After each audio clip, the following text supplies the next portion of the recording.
L'info écho avec Capital.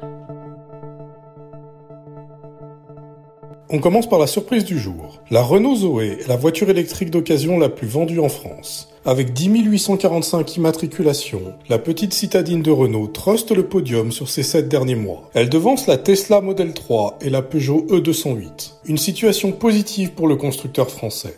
Seul hic, le marché de l'occasion fait grise mine. Les ventes de voitures de seconde main, électriques comme thermiques, ont baissé de 3% par rapport à 2022, pour tomber à un peu plus de 3 millions de transactions, selon le spécialiste des données Adata.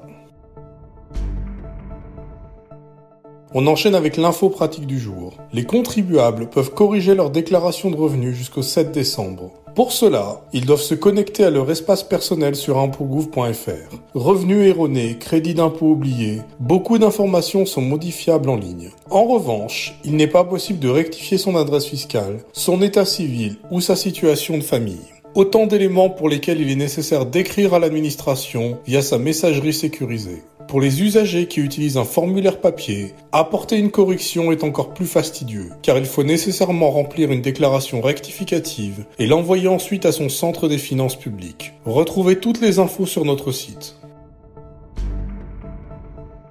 On poursuit avec la mauvaise nouvelle du jour. La facture sera bientôt plus salée chez le dentiste. Un décret paru au journal officiel le 1er août officialise l'augmentation du reste à charge pour les patients ayant reçu des soins dentaires. Zéro surprise puisque le gouvernement avait déjà tâté le terrain en juin, en annonçant un transfert de 500 millions d'euros de l'assurance maladie vers les mutuelles pour baisser le taux de remboursement de la sécurité sociale à 60% sur les soins dentaires. Attention, ce taux n'est pas encore figé. Il pourrait atteindre 65% dans le meilleur des cas, ou descendre à 55% dans le pire des scénarios. Quoi qu'il en soit, vous risquez de payer plus cher les cotisations à votre complémentaire santé. Décryptage sur capital.fr.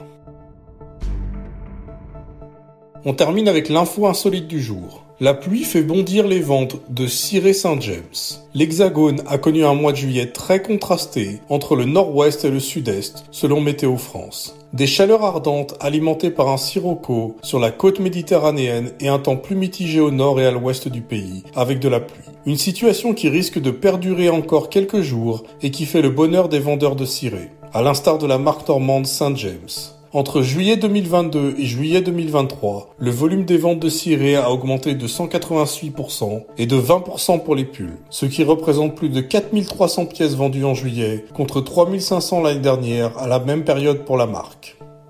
C'était l'info écho avec Capital.